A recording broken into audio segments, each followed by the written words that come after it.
Le pasteur Marcelo, c'est un faux pasteur. Pour vous qui pensez que celui-là, c'est Dieu qui l'a envoyé, c'est pas vrai. Le pasteur Marcelo, c'est un faux pasteur. Parce que déjà, la façon dont sa femme est décédée, est-ce que la femme d'un pasteur peut décéder d'une chirurgie esthétique?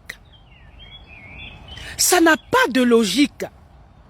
La façon dont la femme du pasteur Marcelo est décédée, c'est comme une païenne. C'est comme si elle n'avait pas un mari pasteur, mais elle est décédée d'une manière où les païens décèdent. Ok? Paix à son âme. Tout le monde va décéder. Mais la façon dont pasteur Marcelo a accepté que sa femme puisse aller faire la chirurgie esthétique nous a démontré qu'il c'est un faux pasteur.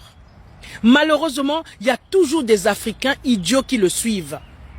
Aujourd'hui encore, le pasteur Marcelo nous a démontré. Vous vous rendez compte, sa femme est morte l'année dernière. Et cette année, le 23 juillet, il va aller épouser une autre femme, une sœur en Christ.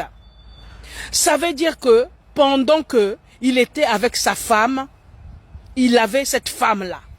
Il trompait sa femme avec la nouvelle femme-là. Parce qu'on ne peut pas comprendre à quel moment il a connu cette deuxième femme, à quel moment il a demandé à cette deuxième femme de l'épouser, à quel moment ils ont eu à faire des trucs. Ça veut dire ce que ça veut dire. Nous sommes des grandes personnes, on sait que le pasteur Marcelo, c'est un faux pasteur. Il profite de la faiblesse des gens pour dire que c'est un vrai pasteur. Moi, je vous ai toujours dit, les pasteurs des assemblées chrétiennes sont des faux pasteurs. Les pasteurs des assemblées chrétiennes sont là pour draguer les femmes, les sœurs, coucher avec les sœurs, s'enrichir, porter des costumes chers, avoir des voitures chères, avoir des maisons de luxe. Les pasteurs des assemblées chrétiennes sont là pour s'enrichir. Et vous, le peuple africain, vous êtes tellement aveuglés que vous ne vous rendez pas compte que ces gens-là viennent pour leur propre ventre. N'importe qui peut être pasteur. N'importe qui peut se lever un matin pour devenir pasteur. C'est pas compliqué. Tu prends la Bible, tu l'avales, tu avales des versets et tu deviens pasteur. Si tu as de la tchatch, tu deviens pasteur. Aujourd'hui, vous ne voyez plus les actes de vos pasteurs. Vous êtes là en train de les suivre comme des moutons. Le pasteur Marcelo, c'est un faux pasteur. Moi que vous voyez là, à l'âge de 20 ans, j'ai commencé à prier dans les assemblées chrétiennes. Vous savez pourquoi je suis parti des assemblées chrétiennes? À cause de la drague des pasteurs, à cause de la drague des frères en Christ. Tous les jours, un frère en Christ va venir te dire que il a vu la vision que Dieu me l'a présenté, Dieu l'a présenté à moi. Dieu l'a montré mon image dans le rêve. En fait, vous, dans les assemblées chrétiennes, on vous montre tellement que les gens se passent pour les anges. Oh non, c'est Dieu qui a dit. Mais n'importe qui peut se lever un matin pour dire que Dieu a dit. Vous n'avez pas de preuve, il n'y a rien. Donc moi, j'ai quitté les assemblées chrétiennes à cause de ça. Les pasteurs venaient me dire, oh non, Dieu a dit. Toujours Dieu a dit. Pas moi j'ai dit, moi je veux. Toujours Dieu a dit. Mais le pasteur Marcelo, tu as tout fait pour que cette femme-là puisse mourir. Chirurgie esthétique, qu'est-ce qui lui manquait dans son corps, on ne sait pas. Toi, un pasteur, soi-disant digne de ce nom, tu as fait que ta femme puisse décéder. Mais au lieu de respecter son âme, respecte un peu son âme, reste même 5 ans sans femme. Respecte l'âme de ta femme, celle que tu allais tuer en Turquie là, respecte-la. Reste même 5 ans sans femme.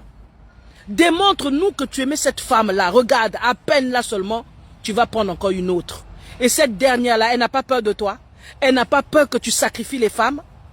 Moi, je pense que ta première femme, tu allais la sacrifier en Turquie. Tu es un magicien, tu n'es pas un pasteur. Tu es un magicien, tu fais des pratiques. Tu fais des pratiques occultes. Tu allais sacrifier ta femme en Turquie. Tu as fini de sacrifier ta femme en Turquie. Regarde, tu nous as prouvé que tu ne l'aimais pas. Tu allais encore prendre une à Bruxelles.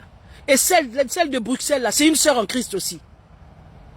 Celle de Bruxelles, c'est une sœur en Christ.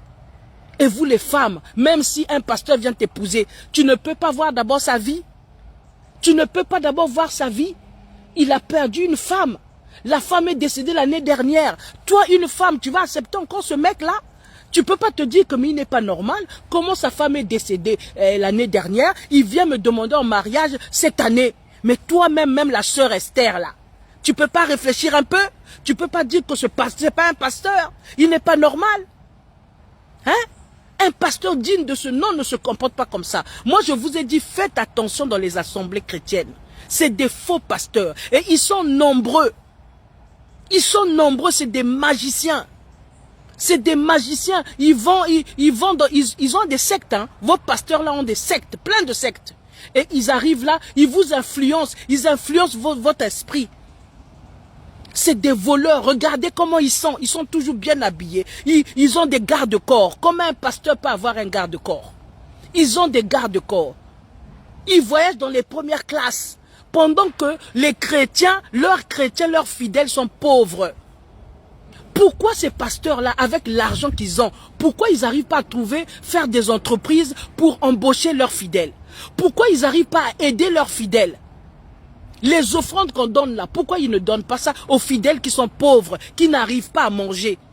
Mais ces pasteurs-là sont comme des politiciens. Ils pensent qu'à eux. Ils pensent qu'à leur ventre.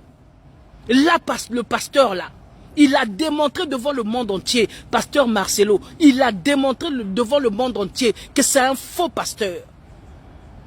Est-ce que vous le saviez que sa femme allait faire des chirurgies esthétiques? Elle était à sa deuxième chirurgie esthétique.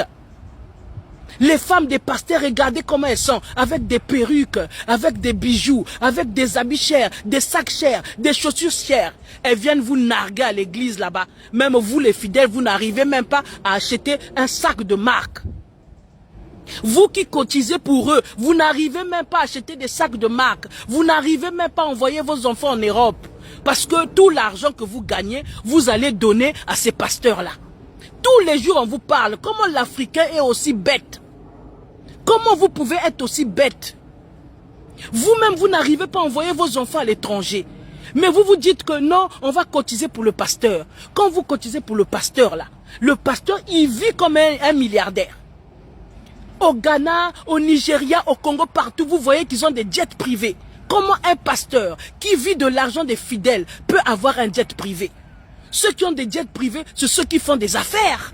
C'est ceux qui font des affaires. Donc, pour vos pasteurs, l'église, c'est une affaire. L'église, c'est une affaire. Et ils sont là à parler de Dieu à longueur des journées. Ils sont là à mettre Dieu dedans. Vous priez Jésus-Christ. Jésus-Christ, quand il est venu dans ce monde, il vous a montré la pauvreté. Il vous a montré l'humilité. Il vous a montré comment suivre sa voie. Mais vous faites les contraires de ce que Jésus-Christ vous a appris. Jésus-Christ ne mettait pas des costumes chers. Jésus-Christ n'avait pas des jets privés ou des voitures chères. Les femmes des pasteurs, regardez comment elles sont à l'église là-bas. Là. Regardez les dimanches, comment elles sont. Elles ne travaillent pas. C'est avec votre argent qu'elles achètent des perruques chères. C'est avec votre argent qu'elles achètent des sacs. C'est avec votre argent qu'elles s'habillent, ces femmes des pasteurs là. Et les pasteurs eux-mêmes, c'est avec votre argent. Leurs enfants sont à l'étranger pour étudier, c'est avec votre argent. Les maisons chères qu'ils ont, c'est avec votre argent.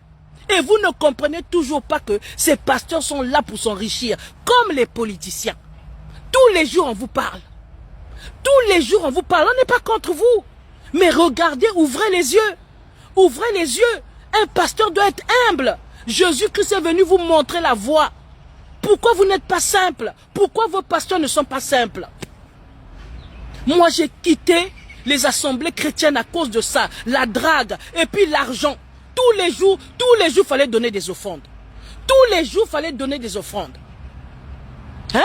Et les offrandes là partaient où? On voyait le pasteur, il commence toujours pauvre, ils ont un costume. Après, quand il y a beaucoup de fidèles, ils sont maintenant riches, ils achètent des costumes chers, leurs femmes sont dans des histoires, ils sont dans les voyages, les gardes-corps. Mais vous ne trouvez pas qu'ils aiment la chair? Vous ne trouvez pas qu'ils veulent plaire au monde que plaire à Dieu? Parce que quand on veut plaire à Dieu, on est humble. Quand on veut plaire à Dieu, on ne se comporte pas comme ça. Pasteur Marcelo, tu es un faux pasteur. Moi, je le confirme. Tu es un faux